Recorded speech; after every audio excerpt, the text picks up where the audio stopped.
아시다시피 그 박정희 대통령님만 해도 해외에서 과학기술 인력을 많이 유치를 해오셨고 그런 기조가 참여정부 때까지 이어졌습니다. 그러나 이명박 정부가 그 오랜 성과들을 다숨에 다 까먹어버린 거 아닙니까? 그럴 때 박근혜 후보는 뭘 하셨습니까? 자, 그래서 대통령 되려고 하는 거 아니에요, 지금? 네, 제가. 잠시만요. 우선 원자력 안전위원회라는 게 지금까지 늘 보면 늘 안전하다. 그만 해왔지 않습니까? 투명한 심사라는 걸 기대할 수 있느냐라고 의심이 들고요. 좀 한번 더 검토를 해볼 필요가 있다. 이력이 계속 과정 이후에 설계 수명 이후에 연장 이후에 얼마나 많은 사고가 생기고 있습니까? 그래서 저는 그 문제에 대해서는 제가 만약에 그 대통령이라면은요, 그 확실하게 할 겁니다. 왜 이명박 정부 때 반값 등록금 실천 안 했냐라고 하니까 그거 잘못됐다고 제가 지금 참여 그랬죠. 정부 때 이야기하지 않습니까? 약속 지켰어야 된다고 그랬죠, 제가. 그거 잘못됐다고 그러지 않았습니까? 참여 정부 때 등록금이 지금은 참여 이제 정부 때까지 지금 발언 시간이니까 등록금이 그렇게 그냥 올랐기 물어보는 때문에 발언 계속 하시면. 반값 등록금이 대두된 것이죠. 그랬으면 실천을 하셔야죠.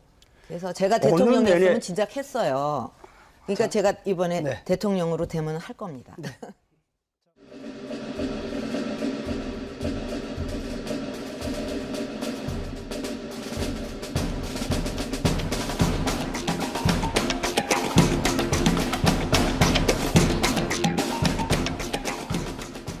만드시는 여러 가지 정책도 저도 많이 공감합니다. 민간 영역의 노동시간 축소를 통해서 일자리를 늘리자. 또 공공 부문의 일자리를 늘릴 필요가 있다. 동의합니다. 그런데 구체적인 내용이 들어가 보면 좀 차이가 좀 있어요. 저는 모병 10만, 그리고 산업기관요원 10만, 그 다음에 경찰, 소방 등등 한 10만, 그다음에 복지 한 10만, 이 정도를 저희 잡고 있는데 81만 개 공공 일자리 말씀하시면서 17만 개는 공공 일자리가 맞는데 64만 개의 정체를 한번 설명해 주시죠. 그 17만 개 정도가 공무원입니다. 국가공무원과 네. 지방공무원, 방금 말씀하신 경찰관, 소방관, 네. 부사관들이 다 포함되는 것이고요. 나머지는 공공 서비스 일자리죠. 공공기관들 뭐 비롯한 예. 그래도 좀 64만 개나 되는데 좀 예를 들면 구체적으로. 공공의료, 공공보육, 뭐 우리 공공 많은 확대 우리가 공략하고 있지 않습니까? 그것을 통해서 일자리들이 늘어나는 것이죠. 한 64만 개쯤 될 거다. 예, 세부적인 내용을 제가 말씀드릴 수는 없지만 세부적인 내용까지 다 마련되어 있습니다. 한번 그 얘기를 한번 해보시라는 거죠. 누가 지금은- 마련했습니까? 후보가 마련해야 되는 거 아닙니까? 지금 그것은 자료를 봐야겠죠. 예, 자료를 봐야 되겠습니다. 예. 재원은 어떻게 마련할 생각입니까? 재원. 재원은 아까 말씀드린 대로 우리는 이미 발표했습니다. 전체적으로 1년에 해마다 1조 4천 정도씩만 새로 투입하면 됩니다. 그러면 이제 7조인데 그러나 첫 해에 고용되는 사람들은 누적돼 나가기 때문에 누적까지 다 합쳐 나가면 전체적으로 5년간 21조, 연간 4조 2천억. 그것이 공무원 일자리와 공공물 일자리 늘리는데 다 포함되는 것이죠. 이게 17만 개에 해당되는 겁니까? 예. 64만 개 일자리는 예산 안 듭니까? 예를 들면 그 가운데서는 공공의료 같은 경우에 우리가 공공의료 거점병원 또는 뭐 간염병 지역 거점병원 또는 뭐 우리 치매 전문병원 이제 이런 일자리들은 건강보험 또는 요양보험에서 그것은 해결되는 것이죠. 그다음에 그것을 건설하는 비용들이 필요할 텐데 그 건설하는 비용들은 우리가 복지 예산으로 계산할 수 있는 것이죠. 그렇게 세부적으로 하나하나 꼼꼼하게 다 살펴서 그 가운데 국가가 보조해야 될 부분을 4조 정도로 이렇게 보기 때문에 공무원, 국가공무원, 지방공무원 17조, 그 다음에 공공부문 일자리 4조, 이렇게 할 거 21조, 이렇게 되는 것입니다. 증세 없이 가능하겠습니까? 정세해야죠. 어떻게 할 정세는 불가피합니다. 국민들의 조세 부담률, 저는 지금 18% 채 안 되고 있는데 이것이 더 높여져 나가야 한다고 그렇게 생각합니다. 네, 문 후보님 답변 시간이 모두 마무리가 됐고요. 아, 그래요? 제가 일단 이재명 양보를 좀 하든지 후보는 하겠습니다. 1분이나 시간이 남았습니다. 제가 죄송하네요. 자, 전에 1% 조세 부담률 올리는 거 말씀하시는데 그건 결국 15조 원, 16조 원 정도를 늘린다는 것이고 그러면 거기에서 법인세를 가장 마지막에 올리면 결국 서민들의 세금이 늘어나게 된다는 의심이 듭니다. 그 점만 말씀드리고 두 번째로는 일자리 대통령 말씀하셨는데 일자리에 관한 구체적인 내용이 없으십니다. 17만 개 외에는 사실은 다른 게 없는 거죠. 이런 걸로 보면 정말로 충분히 준비됐는지에 대한 의문들을 좀 가질 수 있다는 말씀드리고, 세 번째로는 좀 정책을 발표하시면 캠프에서 발표하는 것 또는 캠프에 관여한 사람이 발표하는 것, 그다음 후보님이 말씀하시는 게 좀 일치했으면 좋겠어요. 자꾸 혼선이 생긴다는 느낌을 지울 수가 없습니다. 그리고 마지막으로 한 말씀 더 드리면, 정책팀에 무려 1000명의 교수가 계시다는데 아직까지도 예를 들면 아동수당 문제 정리 못 하셨습니다. 투표 이제 끝납니다. 언제 이걸 준비하시겠습니까? 그런 아쉬움 좀 말씀드리고요. 좀 정책이나 재원 조달 방안 현실적으로 이행할 수 있는 것들을 좀 충분히 준비하시면 우리 공약 이행률을 좀 더 많이 올릴 수 있지 시간도 좀 않을까 주는데. 그런 생각이 듭니다. 문재인 후보님 지금 답변을 못 하셔서 좀 아쉬울 텐데요. 정책 토론이 끝나고 나서 주도권 검증 토론 시간이 있습니다. 그때 자연스럽게 또 답변성 또 질문을 하셔도 될 것 같고요. 문재인 후보 공평한 기회가 보장되는 평등한 나라를 위하여, 공정한 경쟁이 보장되는 진정한 자유로운 나라를 위하여, 전쟁의 위협이 없는 평화로운 나라를 위하여 괜찮아요. 우리가 괜찮아요. 힘을 합치면 우리가 이길 수 있습니다. 새로운 질서 만들 수 있습니다. 이 기득권 깨고 새로운 길, 희망의 길 만들 수 있습니다. 함께 싸웁시다, 여러분.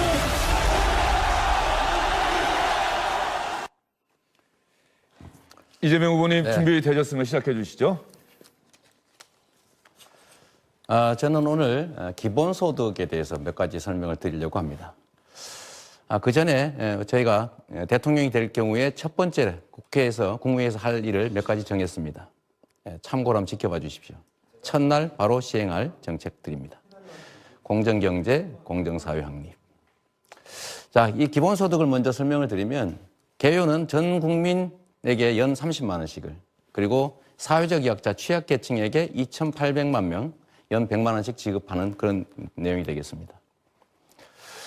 이미 성남에서 저희가 한번 해봤습니다. 청년들에게 연간 100만 원씩의 기본소득을 지급하면서 이걸 지역화폐로 지급을 했더니, 지역 상품권을 지급했더니 골목상권의 매출이 증가하고 일자리가 늘어났습니다. 실제로 성남 지역에 빈 점포들이 줄어들고 있습니다. 강남에 의해서 성남이 두 번째로 창업 희망 지역으로 선정되기도 했습니다. 보통 기본소득 하면 그냥 나눠주는 복지정책이라고 생각하시는 경향이 있는데, 이것은 사실 내용을 자세히 들여다보면 경제성장 정책이기도 하고 지역 경제가 살리는, 그다음에 지방 경제가 사는 길이기도 합니다. 골목 상권과 재래시장, 자영업자가 살아나게 됩니다. 좀 세부적인 설명을 드리면 저희는 1단계, 2단계를 좀 나눠서 진행하려고 합니다. 1단계는 정부 예산으로 세금 없이 28조 원으로 합니다. 보육 지원, 교육 지원을 위해서 0세부터 17세까지 연 100만 원씩. 청년들이 어렵기 때문에 청년들에게 연 100만 원씩. 노인들이 종이를 줍다 자살하는 일이 자주 일어나기 때문에 노인 지원으로 100만 원씩. 장애인들이 너무 어렵기 때문에 모든 장애인들에게 연 100만 원. 그리고 농업, 축산업, 이런 분들이 피해를 많이 받았기 때문에 역시 100만 원씩을 지급합니다. 2단계로는 전면적인 기본소득을 도입하는데, 이건 국토보유세를 신설해서 전액 국민들에게 되돌려드리게 됩니다. 네, 좀 자세히 한번 설명하면 43조 5천억 정도가 되는데, 이걸 지역 상품권으로 지급하게 됩니다. 이렇게 될 경우에는 해당 지역별로 예를 들면 영남이 11조, 강원에 1조 5천억, 호남에 4조, 이런 식으로 해당 지역에 쓰여지기 때문에 지역 경제가 아주 원활하게 됩니다. 경제 성장의 발판이 된다는 겁니다. 아까 말씀드렸던 것처럼 재래시장, 골목상권, 자영업자들이 살아나게 됩니다. 이걸 통해 지역 경제가 살고 결국 지방 경제가 살고 결국 경제 성장의 마중물 역할을 하게 됩니다. 왜냐하면 이 지역 화폐들은 대형 유통점이나 재벌 유통업체들은 사용할 수 없게 할 거기 때문입니다. 해당 지역의 영세 자영업자들과 재래시장이 사용하게 됩니다. 뭐 일자리 감소에 대비해야 되는 거, 이거 다 아는 얘기죠. 4차 산업혁명 시대를 대비한다. 재원은 이렇게 마련할 생각입니다. 예산은 400조 예산의 7%, 28조 원이면 됩니다. 7% 예산을 확보하지 못할 것이다라고 주장하시는 분들이 계신데, 대통령의 제1공약 2,800만 명이 혜택 보는 이런 중요한 공약들을 대통령의 힘으로 140조의 재량 예산 중에서 확보하지 못할 거다. 이거는 자신의 무능함을 보여주는 것이라고 생각합니다. 두 번째, 전 국민 기본소득의 재원은 국토보유세입니다. 국토보유에 따른 세금이 너무 작습니다. 6,500조 원의 자산에서 연간 350조 원의 불로소득이 생기는데 겨우 내는 세금이 0.4% 9조 원에 불과합니다. 자동차세는 2%를 내고 있습니다. 그래서 이거를 0.4% 정도 걷어서 전 국민에게 나눠주면 95%의 국민들이 혜택을 보게 됩니다. 그렇기 되기 때문에 추가 부담은 없다라는 말씀드립니다. 단 경제성장, 지역경제 살리기, 영세상인 살리기에는 효과가 아주 클 겁니다. 네, 정말로 진짜 계획이 필요합니다. 우리 국민들이 함께 잘 살 수 있는 핵심적인 정책이라고 자부합니다. 감사합니다. 이재명 후보의 정책 프리젠테이션 정확하게 시간 지켜주셨고요. 기본소득 위주로 중심으로 설명을 해주셨는데 문재인 후보가 먼저 예. 질문해 주시죠. 자, 기본소득 어쨌든 뭐 총 소요 재원은 43조인데 네. 이제 그 이제 100만 원 대상에서 30세부터 64세, 65세 이르기 전까지는 제외되지 않습니까? 장애인과 농민은 포함됩니다. 외에는 네. 그 외에는 제외되죠. 그렇습니다. 그런데 이제 그 세대야말로 부모님 모시랴, 자식 키우랴 정말 힘든 세대거든요. 그 가운데 비정규직도 많고 최저임금 미달 뭐 노동자도 300만 명 이상이고 왜 그 세대는 제외하는 것입니까? 제가 반대로 물어보겠습니다. 청년, 노인, 장애인, 농어민, 29세 이하 아동, 보육, 교육 지원 대상 이 중에 누구를 빼면 좋겠습니까? 아니 그래서 말씀하신 왜 그 세대는 왜 제외하는 건지. 재원이 부족하기 때문에 취약계층부터 먼저 지원하자는 겁니다. 노인, 장애인, 농어민, 청년, 학생, 아동 필요하지 않습니까? 거기까지 다 감당하기는 아무래도 재원이 좀 무리라는 그렇습니다. 거죠. 네. 결국은 그렇다면 우리 이재명 시장 후보님의 기본소득 네. 보장제도도 선별적 요소는 가미되는 물론 거 아닙니까? 당연합니다. 예. 재원 부족이니까. 자, 그런데 지금 우리 복지제도가 너무 좀 아직도 많이 부족하지 않습니까? 기존의 복지제도를 우선 더 발전시켜 나가는 것이 우선 과제거든요. 예를 들면 국민연금 소득 대체율을 높여 나가고 또 기초연금을 인상하고 아동수당도 신설하고 또는 또 청년구직 수당을 또 한다든지 하면 우리 이재명 시장님의 취지가 살면서도 진짜 복지가 필요한 대상에게 집중할 수 있지 않겠습니까? 지금 말씀하신 것들이 다 여기 포함되어 있습니다. 아동수당 당연히 똑같지 않습니까? 내 말이 다를 뿐이지. 노인 큰 차이가 없어요. 다만 문제는 보편적으로 할 것이냐 선별적으로 할 거냐. 선별돼 있습니다. 이미 대상이. 전 국민이 아니라 취약계층들이죠. 그중에 또 선별하고 그 안에서 또 선별하실 겁니까? 그러니 그렇게 대상을 2,800만 명 또 전 국민에게 이렇게 넓히니까 정작 복지가 필요한 그 대상들에게 더 집중하지 못하게 되는 거죠. 한번 얘기해 보십시오. 어디가 필요한지. 우선 어르신들 기초연금만 해도 월 8만 원 되는데 우리 그 30만 원 인상 안에 의하면 12만 원이 드러나지 않습니까? 자, 그걸 모든 65세 이상 노인들에게 다 지급하느냐, 70%에 대해서만 제한적으로 지급하느냐, 그건 철학의 차이죠. 왜 70%는 해야 되고 71% 해당자는 제외해야 합니까? 그렇다면 왜 그 64세는 안 되고 65세부터만 됩니까? 법률상 노인이 65세 이상. 어차피 선은 꺼야 되니까 하는 것이죠. 그건 대통령의 결단 사항이죠.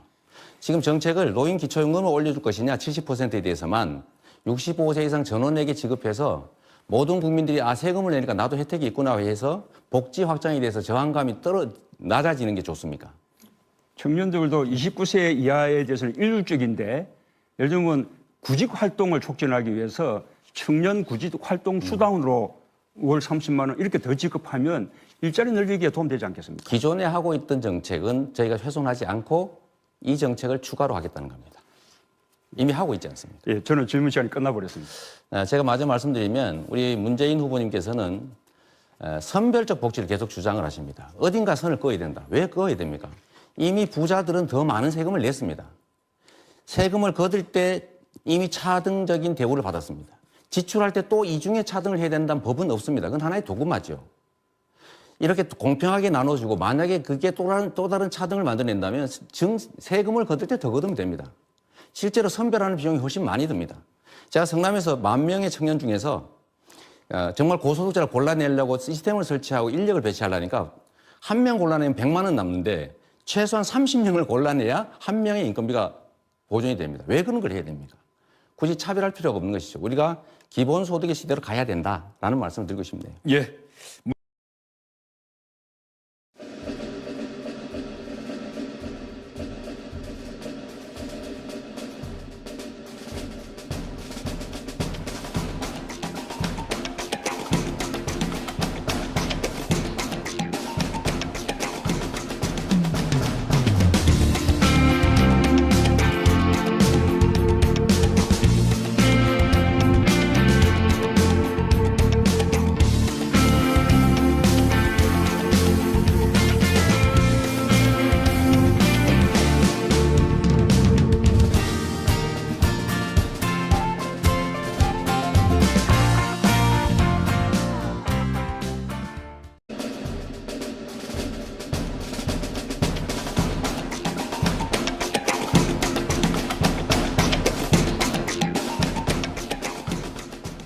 만드시는 여러 가지 정책도 저도 많이 공감합니다.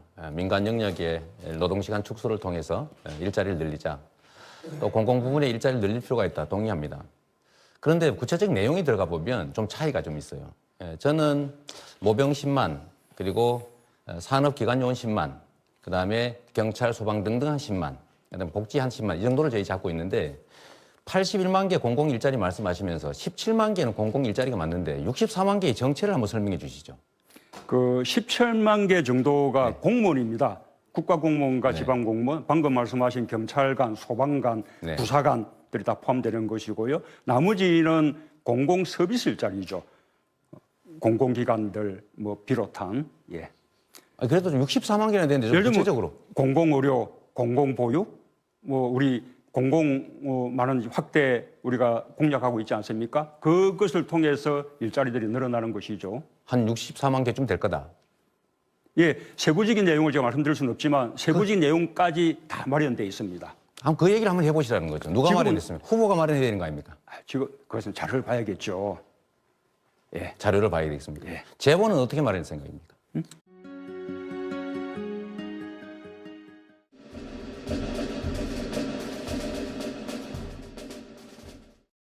아시다시피 그 박정희 대통령님만 해도 해외에서 과학기술 인력을 많이 유치를 해오셨고 그런 기조가 참여정부 때까지 이어졌습니다. 그러나 이명박 정부가 그 오랜 성과들을 다숨에 다 까먹어버린 거 아닙니까? 그럴 때 박근혜 후보님 뭘 하셨습니까? 그래서 대통령 되려고 하는 거 아니에요 지금? 네, 제가 잠시만요. 우선 원자력 안전위원회라는 게 지금까지 늘 보면 늘 안전하다. 그만 해왔지 않습니까? 아주 투명한 심사라는 걸 기대할 수 있느냐라고 의심이 들고요. 좀 한번 더 검토를 해볼 필요가 우리 있다. 이렇게 계속 과정 이후에 설계 설명 이후에 연장 이후에 얼마나 많은 사고가 생기고 있습니까? 그래서 저는 그 문제에 대해서는 제가 만약에 그 대통령이라면은요, 그 확실하게 할 겁니다. 왜 이명박 정부 때 반값 등록금 실천 안 했냐라고 하니까 그거 잘못됐다고 제가 지금 참여 그랬죠. 정부 때 이야기하지 않습니까? 약속 지켰어야 된다고 그랬죠 제가. 그거 잘못됐다고 그러지 않았습니까? 참여 정부 때 등록금이 지금은 참여 정부 이제 때까지 문의원님 지금 발언 시간이니까 등록금이 그렇게 그냥 올랐기 물어보는 발언 때문에 계속 하시죠. 반값 등록금이 대두된 것이죠.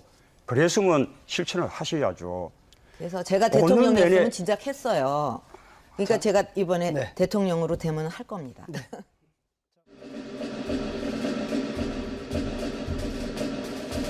예, 문재인 후보님 지금 답변을 못 하셔서 좀 아쉬울 텐데요. 정책 토론이 끝나고 나서 주도권 검증 토론 시간이 있습니다. 그때 자연스럽게 또 답변성 또 질문을 하셔도 될 것 같고요. 문재인 후보 공평한 기회가 보장되는 평등한 나라를 위하여 공정한 경쟁이 보장되는 진정한 자유로운 나라를 위하여 전쟁의 위협이 없는 평화로운 나라를 위하여 괜찮아요, 우리가 괜찮아요. 힘을 합치면 우리가 이길 수 있습니다. 새로운 질서 만들 수 있습니다. 이 기득권 깨고 새로운 길, 희망의 길 만들 수 있습니다. 함께 싸웁시다 여러분.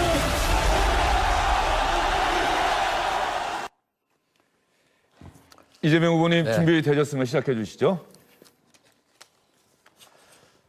저는 오늘 기본소득에 대해서 몇 가지 설명을 드리려고 합니다. 그 전에 저희가 대통령이 될 경우에 첫 번째 국무회에서 할 일을 몇 가지 정했습니다. 참고로 한번 지켜봐 주십시오. 첫날 바로 시행할 정책들입니다. 공정경제, 공정사회 확립. 자, 이 기본소득을 먼저 설명을 드리면 개요는 전 국민에게 연 30만 원씩을 그리고 사회적 약자 취약계층에게 2,800만 명 연 100만 원씩 지급하는 그런 내용이 되겠습니다. 이미 성남에서 저희가 한번 해봤습니다. 청년들에게 연간 100만 원씩 재원. 재원은 아까 말씀드린 대로 우리는 이미 발표했습니다. 전체적으로 1년에 해마다 1조 4천 정도씩만 새로 투입하면 됩니다. 그러면 이제 7조인데 그러나 첫 해에 고용되는 사람들은 누적돼 나가기 때문에 누적까지 다 합쳐 나가면 전체적으로 5년간 21조, 연간 4조 2천억. 그것이 공무원 일자리와 공공부문 일자리 늘리는데 다 포함되는 것이죠. 17만 개에 해당되는 겁니까? 예. 64만 개 일자리는 예산 안 듭니까? 예를 들면 그 가운데서는 공공의료 같은 경우에 우리가 공공의료 거점병원 또는 간염병 지역 거점병원 또는 우리 치매 전문병원 이제 이런 일자리들은 건강보험 또는 요양보험에서 그것은 해결되는 것이죠. 그다음에 그것을 건설하는 비용들이 필요할 텐데 그 건설하는 비용들은 우리가 복지 예산으로 계산할 수 있는 것이죠. 그렇게 세부적으로 하나하나 꼼꼼하게 다 살펴서 그 가운데 국가가 보조해야 될 부분을 4조 정도로 이렇게 보기 때문에 공무원, 국가공무원, 지방공무원 17조, 그다음에 공공부문 일자리 4조, 이렇게 할 거 21조 이렇게 되는 것입니다. 증세 없이 가능하겠습니까? 정세해야죠. 어떻게 할 정세는 불가피합니다. 국민들의 조세 부담률 저는 지금 18% 채 안 되고 있는데 이것이 더 높여져 나가야 한다고 그렇게 생각합니다. 네, 문 후보님 답변 시간이 모두 마무리가 됐고요. 아, 그래요? 제가 일단 이재명 양보를 좀 하든지 후보니 하겠습니다. 1분이나 시간이 남았습니다. 제가 죄송하네요. 자, 전에 1% 조세 부담률 올리는 거 말씀하셨는데 그건 결국 15조 원, 16조 원 정도를 늘린다는 것이고 그러면 거기에서 법인세를 가장 마지막에 올리면 결국 서민들의 세금이 늘어나게 된다는 의심이 듭니다. 그 점만 말씀드리고 두 번째로는 일자리 대통령 말씀을 하셨는데 일자리에 관한 구체적인 내용이 없으십니다. 17만 개 외에는 사실은 다른 게 없는 거죠. 이런 걸로 보면 정말로 충분히 준비됐는지에 대한 의문들을 좀 가질 수 있다는 말씀드리고 세 번째로는 좀 정책을 발표하시면 캠프에서 발표하는 것 또는 캠프에 관여한 사람이 발표하는 것 그다음 후보님이 말씀하시는 게 좀 일치했으면 좋겠어요. 자꾸 혼선이 생긴다는 느낌을 지울 수가 없습니다. 그리고 마지막으로 한 말씀 더 드리면 정책팀에 무려 1000명의 교수가 계시다는데 아직까지도 예를 들면 아동수당 문제 정리 못 하셨습니다. 투표 이제 끝납니다. 언제 이걸 준비하시겠습니까? 그런 아쉬움 좀 말씀드리고요. 좀 정책이나 재원 조달 방안 현실적으로 이행할 수 있는 것들을 좀 충분히 준비하시면 우리 공약 안희정 후보 이행률을 좀 더 같으면 많이 올릴 수 있지 시간도 좀 않을까 주는데. 그런 예. 생각이 듭니다.